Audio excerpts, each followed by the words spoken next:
Hello guys, जैसा कि आप लोग कब से परेशान थे कि वो कैब को लेके सर सब कुछ ठीक हो गया, वो कैब ठीक नहीं हो रहा, कैसे करें। तो कोई बात नहीं, उसका एक इलाज मैंने ढूंढ लिया है कि आपको जो है मैं रेगुलरली सारे क्लासेस को कराते हुए इसको एक्स्ट्रा रूप में वो कैब की वीडियोस दूंगा, ठीक है। और मैंने पिछली वीडियोस में पूछा था कि अगर मैं मैथ की क्लासेस के बारे में, अगर आपको हिंदी में मैथ सिर्फ चाहिए तो मैं आपको 20 to 25 क्वेश्चन दूंगा। अगर इंग्लिश में और हिंदी में दोनों लैंग्वेज में चाहिए तो सिर्फ 10 क्वेश्चन करूंगा। तो आपने कमेंट करके बताया नहीं, बहुत सारे कैंडिडेट्स ने। एटलीस्ट इस वीडियो में बता दो कि कौन सी लैंग्वेज में चाहिए, हिंदी इंग्लिश दोनों में चाहिए या फिर हिंदी में। सिर्फ हिंदी में अगर बोलते हो तो मैं डेली जो है 20 to 25 क्वेश्चंस कराऊंगा, ठीक है, क्योंकि उसमें कम मेहनत करना पड़ेगा। और हिंदी इंग्लिश दोनों बोलोगे तो उसमें सिर्फ 10 क्वेश्चन करूंगा, ठीक है। सो गाइस कमेंट करके बताना। और चलो आज का आइडिया फ्रेज स्टार्ट करते हैं। आज का इडियम देखो, जो बोल्ड पार्ट है मैं वो पढ़ूंगा इसके बारे में, ठीक है ना। पूरा सेंटेंस नहीं, आपके एग्जाम में देते हैं ऐसे, ठीक है। सीडीएस वगैरह में देता है ना कि पूरा पूरा सेंटेंस देता है, तो यही सभी चीज़ें जो एयरफोर्स में रिपीट करती है, सीडीएस वाले, एफ कैट वाले, एसएससी वाले क्वेश्चंस एयरफोर्स में भी रिपीट करते हैं, ठीक है। तो हमें मेन पार्ट को याद करना है। वाइट एलिफेंट क्या होता है ये बताओ। वाइट एलिफेंट मतलब सफ़ेद हाथी। इसका मतलब बहुत ही महंगा चीज़ होता है, ठीक है ना, और यूजलेस होता है, उतना काम भी नहीं आता हमारे, बस दिखावा के लिए चीज़ है वाइट एलिफेंट। वही मतलब हुआ वाइट एलिफेंट का मतलब बहुत ही कीमती हो बट आपके जो है किसी काम का नहीं है, ठीक है। तो ऑप्शन बी जो है राइट आंसर है, कॉस्टली एंड यूजलेस प्रोसेसन, ठीक है। तो हमें ये इस पे ध्यान नहीं देना प्रोसेसन पे, बस ये याद रखो कि महंगा है बट आपके काम का नहीं है, तो कॉस्टली एंड यूजलेस, ठीक है, बस इतना याद रखो। वाइट एलिफेंट देखो, हमारे यहाँ जनरली वाइट एलिफेंट नहीं मिलते हैं।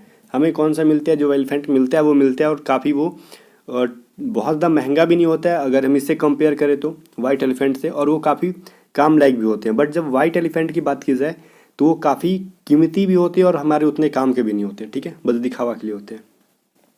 और ब्लू मून, इन अ ब्लू मून का मतलब मैंने आपको पढ़ाया था पिछली इडियम फ्रेज में, तो शायद रिवीजन हो जाए आपको यहाँ पे, जिसका पिछली वीडियो में नहीं हुआ था। ब्लू मून मतलब पूर्णिमा, जैसे बोलते हैं ना ईद का चांद हो गया, उसी को बोलते हैं ईद का चांद होना, ठीक है ना। मतलब ईद के चांद क्या होता है, उस दिन फुल चांद दिखता है, ठीक है ना, वही फुल चांद जो होता है ब्लू मून। तो वो कभी कभार दिखता है ना, रोज़ तो दिखता नहीं आपको ईद का चांद, नहीं दिखता है ना, वही चीज़ है। तो कभी कभार मुश्किल से दिखने वाला या फिर मुश्किल से होने वाला काम, रेयरली, मान लो जैसे कोई अचानक से आपको बहुत टाइम के बाद मिला तो बोल देते हैं हम लोग ईद के चांद हो गया, दिख नहीं रहे, वही चीज़ है इन अ ब्लू मून, मतलब रेयरली, ठीक है ना, मुश्किल से या फिर कभी कभार। अभी नेक्स्ट क्वेश्चन क्या हमारे पास, द मीटिंग लाइज, सॉरी पूरा नहीं पढ़ना, मैं पुट ऑफ इंडेफिनेटली पढ़ना, ठीक है ना। मैं जो बोल्ड पार्ट है इसका, देखो बोल्ड पार्ट, उस पर ध्यान देना है। तो इसके बारे में एक चीज़ बताऊंगा, हमने पिछली वीडियो में सिर्फ पढ़ा था ईडियम वाले में पुट ऑफ के बारे में। पुट ऑफ का मतलब पढ़ा था हमने पोस्टपोन कर देना, ठीक है ना, ठीक है। और लेकिन यहाँ पे हम लोग पढ़ रहे हैं पुट ऑफ इंडेफिनेटली, ठीक है ना। मैं दोनों में क्लियर डाउट यहाँ पे क्लियर कर दूँ, अगर इंडेफिनेटली नहीं रहेगा, सिर्फ पुट ऑफ कहेगा, तो इसका मतलब होता है पोस्टपोन कर देना, ठीक है। आपका जैसे एग्जाम पुट ऑफ हो गया था, पोस्टपोन हो गया था, बट ये रहेगा पुट ऑफ इंडेफिनेटली, तो मतलब कैंसिल कर देना, ठीक है।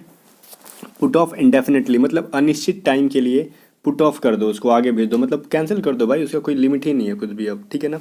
पोस्टपोन्ड होता है तो ये होता है ना कि इस टाइम पे कराएंगे, उस टाइम पे कराएंगे, मतलब आगे टाल देते हैं। बट ये इंडेफिनेटली जब आ गया तो समझ लेना उस चीज़ को हमने कैंसिल कर दिया, ठीक है। तो यही फ़र्क है, इंडेफिनेटली नहीं आएगा तो पोस्टपोन्ड होगा, अगर इंडेफिनेटली आ गया तो इसका मतलब कैंसल्ड होगा, ठीक है ना। चलो नेक्स्ट है हमारे पास the rules of the deal, एक मिनट, सेट फोर्थ, ठीक है ना। सेट फोर्थ का मतलब क्या होता है ये समझो, मैं बार बार पूरा सेंटेंस पढ़ रहा हूँ बट हमें बोल्ड वाले पार्ट पे ध्यान देना। सेट फोर्थ, इसका मतलब होता है किसी चीज़ को निर्धारित कर देना, ठीक है। जैसे हम लोग बोलते हैं मैंने इसके लिए ये काम निर्धारित कर दिया है, ठीक है, या फिर निश्चित कर दिया है, उसको बोलते हैं सेट फोर्थ, स्टेटेड, ठीक है।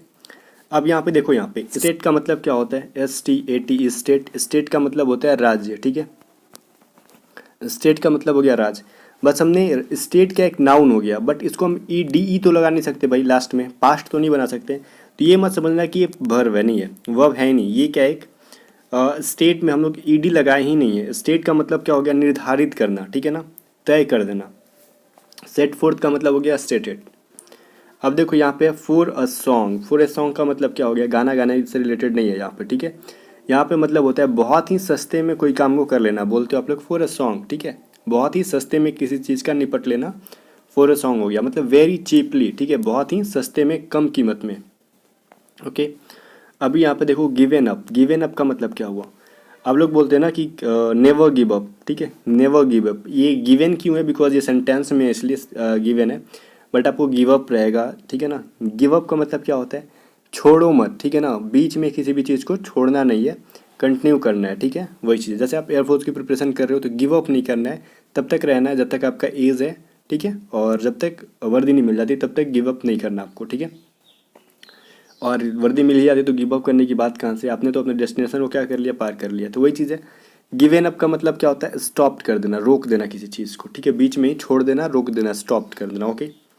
अभी देखो, to get his point across, ठीक है। अब यहाँ पे कभी कभी आपके एग्जाम में हिज नहीं रहेगा, ठीक है। टू गेट पॉइंट अक्रॉस का मतलब क्या होता है मैं बताता हूँ।